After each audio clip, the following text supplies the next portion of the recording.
No place in the world has been nuked more than Nevada.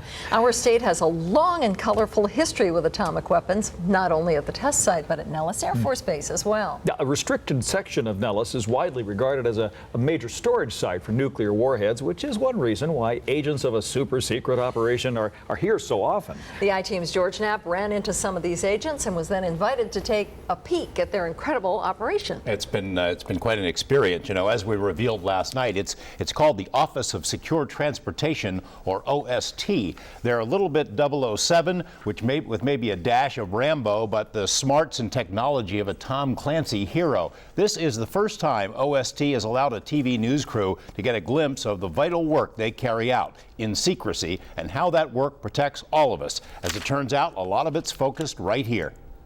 Decades ago, this sprawling complex tucked into the foothills northeast of Nellis runways was known as the Lake Mead Base. These days, it's called Area 2. It's one of the 3 largest weapons storage sites in the nation. Its bunkers packed with bombs and explosives used to train the world's best fighter pilots.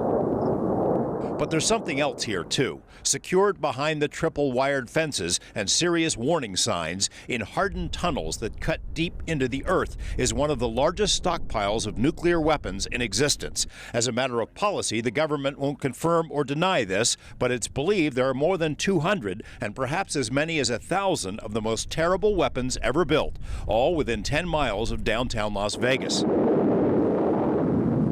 When the atomic testing program was at its peak, the bombs that obliterated chunks of the test site were stored until needed at Area 2.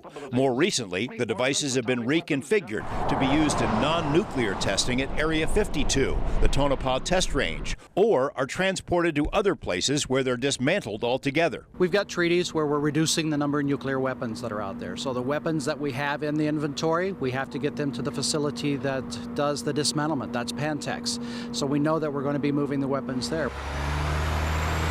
And that's the job of the OST, Office of Secure Transportation, a vital but low-profile unit that operates with the precision and firepower of a commando squad and the stealth of a CIA agent. By necessity, it is an elite group. These are some of the best trained, smartest,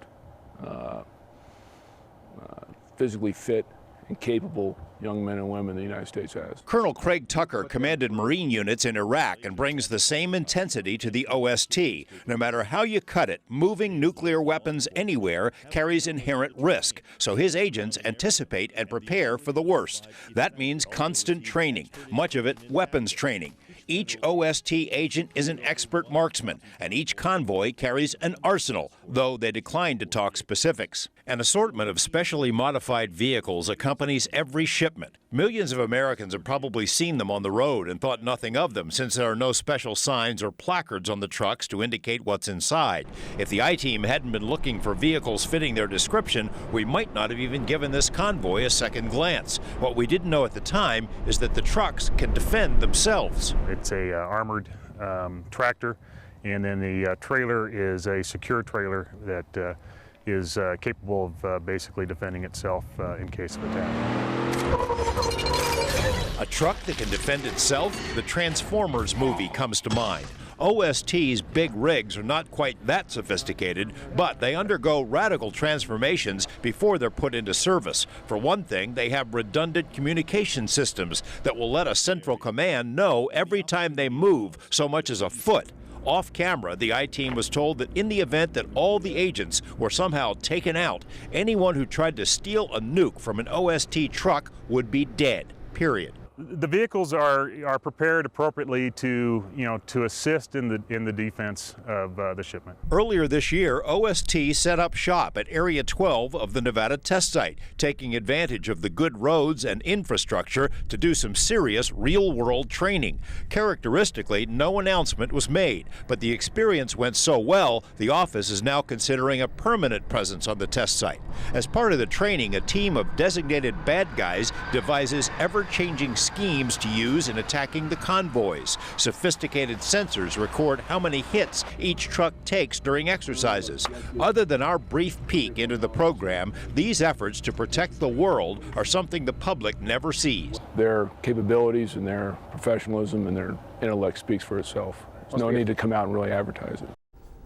OST does not, as a rule, alert local agencies when it's coming through with a special cargo, but in recent years it's developed an outreach program to state and local law enforcement because it knows if something happens out there on the road, it would need the help of the local guys. On our website, LasVegasNow.com, is a link to a video produced by OST to help in its recruiting program. And no, you cannot buy one of those magic trucks down at the local car lot. That would be nice. You know, some of the secret government things you've told us about in the past sort of were scary, but this one makes me feel a lot safer. Yeah. Absolutely, yeah. These people are really capable people. Yeah, and with terrorism and all that stuff, yeah. you know, it's good to know. When you call the government to ask if there are any nukes out at Nellis, what do they say? Well, it's not quite as succinct as, you know, the secretary will disavow any knowledge of your actions, but almost, you know, it makes sense, though, that they would not answer that question. I mean, why would they? Yeah. I did receive an email from someone who says he worked at Area 2 and who says all those warheads have now been removed. We have no way to confirm that, and after watching that place for a couple of days, which is what we did, I tend to doubt it. There's a heck of a lot of activity out there. Yeah, they don't mess around.